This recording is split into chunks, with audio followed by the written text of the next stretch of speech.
and then they naturalize.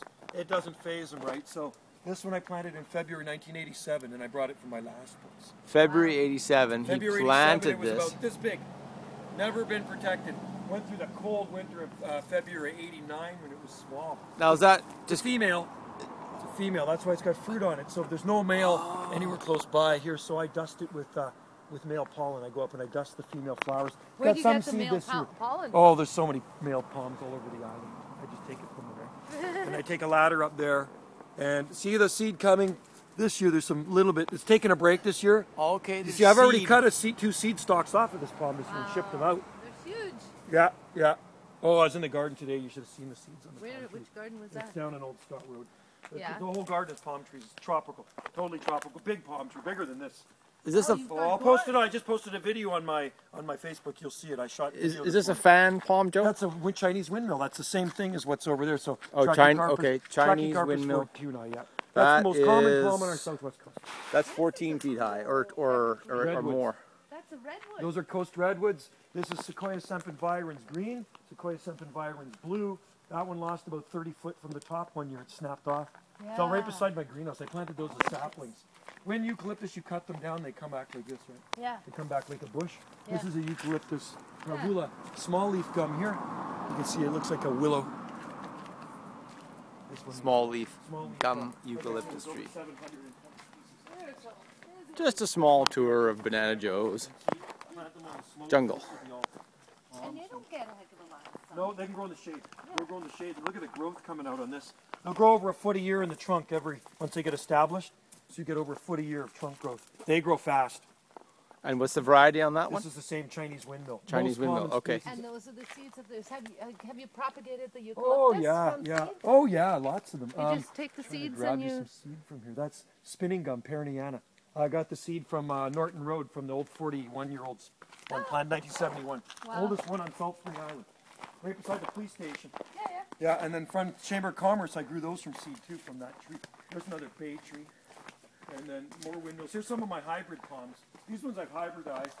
Here, so I've crossed two different palms to give you this one. Look at the leaves on them. Aren't they nice? Oh, that's so different. Aren't they beautiful? So what I've done, I've taken this one. Yeah. I've taken a male of this flower and dusted it on a female of this Trachycarpus wagnerianus, and it gives you this one. So you see the leaves are smaller? Yeah, yeah, yeah. It gives you bigger fronds, but they're stiffer than these ones. This is your regular Chinese windmill, and this is a hybrid. This is called my hybrid palm. Love it. Yeah, see, they look a lot nicer, right? So They do. I got some growing in the seed flats now. I'm propagating them now. So when they get a little bit bigger, they'll be ready. Sorry. There's literally a jungle. It's a jungle. There's redwood. There's Sequoia giganteum, Sequoia giganteum. I think I put a posting on Joe's website, and he talked about welcome to the jungle. I think. It's jungle. And I said, palms. Don't you live in a jungle? Lots of palms. And he Lots does. Of palms. There's monkey puzzles in there too, Eric Carey. Look at this. The monkey puzzle. Yeah, they're prickly. Palms. They're prickly. You got to go from seed. They're slow, eh? Yeah. Like those ones, 1988 when they were seedlings. Yeah. So it'll be 25 years in March. Yeah. Painfully slow. So these are all locally grown palms. Yeah. This is how I propagate the palms. Been having a mouse problem in here. That little bugger's been in here eating things, right? So the palms are like this. Hopefully that mouse isn't getting in here because he's eating everything up. He comes in here and he eats stuff. So those are hybrids too. And you put the seeds in here and then they sprout like this, right? Like that. This one's getting too much water. I gotta take these out of here. See, it's dripping. Oh, yeah, there's no drainage holes in there. I gotta fix that. Yeah, it's actually flooded. They're flooded and they're gonna actually get rotted. But so this is the perfect consistency. It's sort of perfect consistency. Like, almost like mortar. Where it's Promix HP. It comes in a bag like a bale of peat moss, 3.8 cubic liter, and it's high porosity, so lots of perlite and peat. And that's what I use to propagate palms, right? So on this side, Alex, look at. So you can see them coming. These are palm trees. That's the way palm trees grow. But the reason I have this on here is to keep the bloody mice out because the mice been digging. These are from Grace Point. Those palms are Grace Point palms. I got the seed. And these ones here are, from North Carolina. Those are Sable Minor palms, eh? They're dwarf bush palmetto, one of the most cold hardy species. 2,800 species of palms. No 2,800 different types of palm trees. 2,800 types of palms. Yeah, these ones are hybrid, so that's going to give you the nice leaves like those ones over there. And more of my hybrids coming in here. You can see those little babies. They look like grass at this stage, right? They really don't look like much blades of grass. But they've got stiff leaves on them. I'll show you the most cold hardy palm in the world. So your greenhouse temperature. In the wintertime, I heat it with these light bulbs. It never gets cold enough here to freeze anything. You just take the chill out of the air. So as long as it's above zero?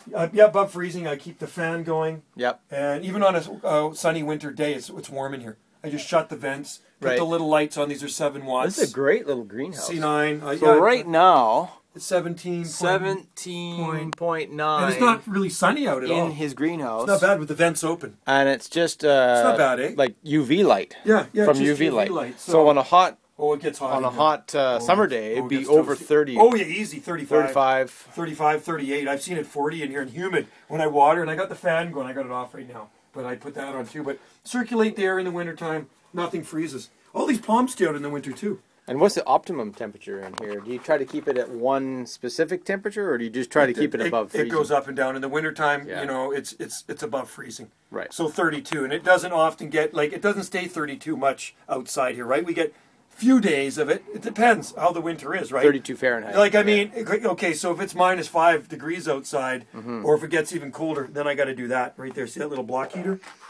Ah, yeah. You know. just a household. Yeah. But if it's like TV heater. if it's minus 2 or something outside, sometimes I don't put these on. Sometimes I do. Depends. I'll come in here and check. Christmas lights. C9, 25 per strand. They're C9 lights. Are 7 watts each. They generate enough heat just to take the chill out of the air. And that's the thing about electricity. 7 watts in means 7 watts out. Yeah, exactly. Right. And it's amazing how much heat these little bulbs give off, right? Yeah. What's that You long don't- stem there? Which By one? your left